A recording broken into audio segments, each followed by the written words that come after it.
Hello, this is Cho of the Shiny Colors Discord, and welcome to another episode of the Shiny Review. Today we'll be talking about the latest banner and the past few events. So this will be P-SSR4 Juri, P-SSR3 Chiyoko, as well as S-SSR Mei, S-SSR Kiriko, as well as S-SSR Natsuha. Let's go ahead and get right to it, starting with P-SSR4 Juri. Juri 4 will feel very familiar to those who have watched the first Shiny Review, as she is more or less the visual counterpart to Chiyoko 3. High single target damage with her visual appeals, great passives, good uncaps, and an extremely effective memory appeal that has easy setup. While Juri 4 doesn't solve Dance Hokago's problem of lacking a SSR Juri that can dance, Visual Hokago now has to make a decision between the fast-acting Juri 1 or the hard-hitting Juri 4. If you like priority, Juri 1. If you like more damage, Juri 4. She's insanely powerful, has a much more dangerous memory appeal than Natsuha 3, but she's the perfect partner along with her and Kaho 1. Her roles are Center, Nuker, and Buffer. So what does Juri do? Her initial skill is a Visual 3.0 appeal, that combos into a Visual 0.4 or 2.0 appeal that scales on attention up, and applies a Visual 58% buff for 3 turns. The Link appeal is a Visual 0.6 to 3.0 appeal that scales on attention up. To refresh your memory on attention up, and how it scales with appeals like these, the lowest damage is at 100% attention, which is what all units start at the beginning of the game, and you can go all the way up to 300% before the scaling stops taking effect. The max version of her skill is a Visual 4.0, has the same scalings on the secondary appeal, the buff is increased to 78% for 3 turns, and the Link is buffed to a 0.8 to 4.0 appeal, all which still scale on attention up. For her passives, at 1 star she unlocks a Visual 21% buff if your mental is 75% or higher, 40% chance to activate once. 2-star passive is a Visual 80% buff, as well as defense 100% down if your turn count is 4 or higher, 20% chance to activate twice. Her uncap actually unlocks 2 different skills at 3-star, one is a Visual 150 uncap and the other is a Mental 100. And her memory appeal when maxed out is a Visual 2.5 that scales on attention, and the Link is a Visual 3.5 that scales on attention. All in all, really high damage, as mentioned before. It's all the same amount of damage that you could expect from Chiyoko 3, just with a more visual package. For recommended supports, heavy visual investment is the name of the game here. Any way you can inflate your attention stat through passives will be greatly appreciated on Juri. Limited Yuika 2 becomes a powerful core passive for this team, as you would suspect. As always with Hokago, consider a damage cut if you don't want to accidentally explode on turn 4. So, as you can see, limited Mono, limited Meguru, limited Yuika, and then various visual supports, including an alternative Tenka if you would like a more defensive Tenka rather than the more aggressive Tenka. Recommended teammates? Visual Hokago. That's the play. You can opt for Natsuha 3 as your center for consistent damage, or Juri 4 if you can guarantee the attention going into a much stronger but less consistent appeal. There's no rainbow setup this time, as you might find it hard to consider Juri 4 on the lineup. If you lack Natsuha 3 and choose to use Natsuha 2, then you can kind of run it, and I would almost try to refer to Rinze 4's video if you'd like to see an example of what that team looks like. Overall, Juri gets a double S across the board. What more can you really ask for Juri as a center? If you can get the perfect turn 5 setup, no judge will be able to stand up to you as you wipe the competition. And as a unit, again, double S. A similar story for Juri that it was for Chiyoko. Having access to a Visual 5 and Visual 6 without Link appeal is damn good, and a Visual 8 and Visual 10 is icing on the cake. Fantastic passives that in ways complements Juri as a center more than anything else. Very ideal for any visual teams looking for that boost in power. Moving right along, we have Chiyoko. In probably one of the weirdest showings so far, we have our second limb PSR of the game, Chiyoko. Feels a little too convenient that the last video was talking about Mono, and how we said that she was the only one. Well, now she's not. In a lot of ways, this Chiyoko is very similar to the initial SR Chiyoko, focusing on large all-type buffs. However, she lowers your defense rather than increases your attention. In some strange way, this Chiyoko feels better built for teams like Alströmeria or Straylight, who would rather not get hit every single turn due to high attention. The newer Rainbow Hokago might not end up using this Chiyoko, and other teams that want to get to low HP fast might not consider her either. It's an interesting call, to say the least. Her roles are support and debuffer. Her skills are a Vocal Dance Visual 40% buff, as well as defense 50% down for 4 turns, and it links into an attention 30% down for 4 turns.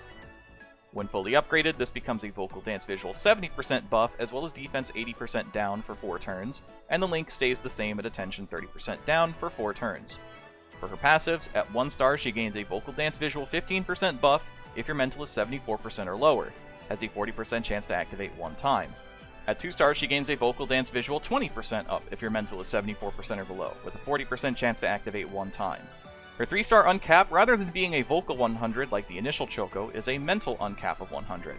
And her memory appeal at max is a vocal dance visual 0.8 appeal that links into attention 30% down for 5 turns. For recommended supports, honestly just pick whatever your best supports are. Due to her being an all-stats appeal, the entire lineup is in your hands. While I have recommendations here, that's mostly because they're just strong supports. Mix and match for the team you're building for maximum success. So really, she could just run any single support in the game, as long as it matches whatever team you're trying to slot her in with. Pretty good, honestly. Overall, she gets a C+ or a B- as a center. I don't think you would intend on Chiyoko being your center, but it does have a reasonable enough amount of damage initially that if you lack any other all-stats appeals, it could be useful. Just use at your discretion. And as a unit, S+.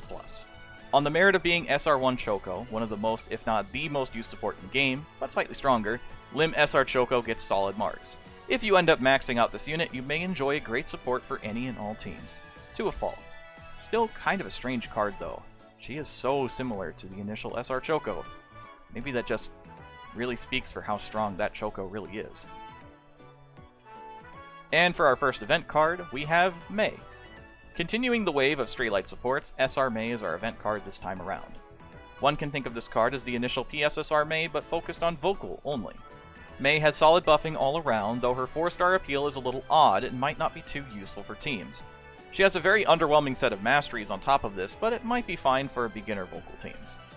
Her skills are Idol's Bond, which reaches rank 4 at 70, Vocal Mastery Vocal, which goes up to +5 at 65, Promise Recovery, as well as Rest Boost.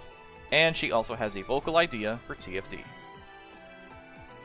As for her passives and skill, at 1 star she gains a Vocal 12% buff if you're in the vocal position, has a 30% chance to activate once. At 2 stars she gains a Vocal 20% buff as long as you have an active vocal buff, 30% chance to activate once. Her uncap is a +50 to vocal, and her appeal is a Vocal 2.0 that applies a 5% vocal buff to all players for 5 turns. Mei gets a C. This card just feels kind of bad. I don't think Stray Light will necessarily run this card, nor will any Vo-centric teams that are aiming for the top. Definitely feels like a unit just to push a cute design, which is valid. Her masteries are just really weak for even starter SRs, so I'm kind of worried about this card overall. I think it's okay enough, but not really a lot to warrant a spot on most teams. Even some beginner accounts may find better vocal cards than this right off the bat. And looking at the event that actually just passed a few days ago, we have the SSR Kiriko. Kiriko's event card is an interesting thing. In her heyday, she was a go-to support for one of the earliest meta teams, though mostly centered around her 2-star passive. She's still good for that team today, but has lost her footing on every other team build, leading to her feeling pretty niche, but still impactful for one team she genuinely assists well. Her skills are Idol's Bond, which reaches rank 5, Dance Mastery Dance, which goes up to 6, Promise Recovery, Rest Boost, as well as Dance Mastery Stamina, which goes up to rank 5. And her idea for TFD is Appeal. For her passives and skill, at 1 star she gains a Dance 18% buff if you're in the dance position, 30% chance to activate once. Her 2-star passive is an attention 30% down if your mental is 50% or lower, has a 30% chance to activate once. Her uncap at 3 star is a +50 to dance, and her 4-star appeal is a Dance 2.0 that has a 2% chance to instantly knock out a judge that it targets. Remember that this does not apply to grades higher than 5, so can't use it to cheese out grade 6 or grade 7. Kiriko gets a C+ to a B-. Being the beta version of the last event Mamimi card but dance, Kiriko gets slightly lower marks. The main reason being that her dance mastery is not as strong as Mamimi's visual mastery, while having more or less the exact same toolkit.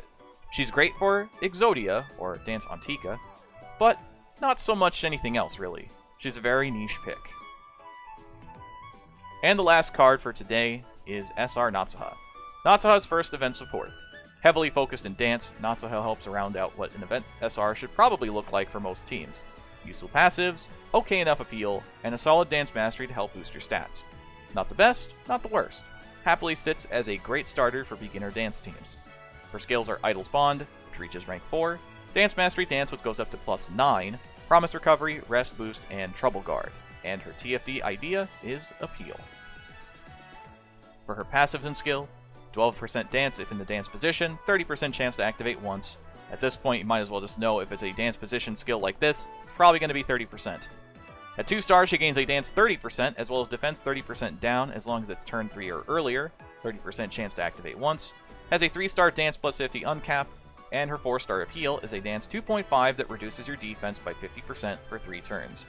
Natsuha gets a B+. Perfectly serviceable for dance teams looking to get started. Having a +9 dance mastery very much helps, along with being another appeal idea for TFD runs that typically lack the flexible supports to include.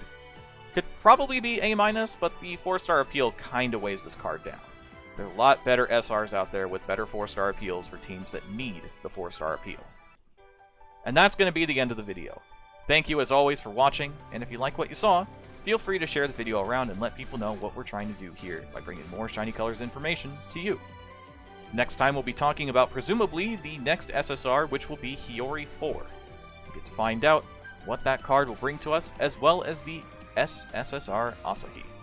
So, till next time, I've been Sho. Thanks for watching, and have a wonderful rest of your day.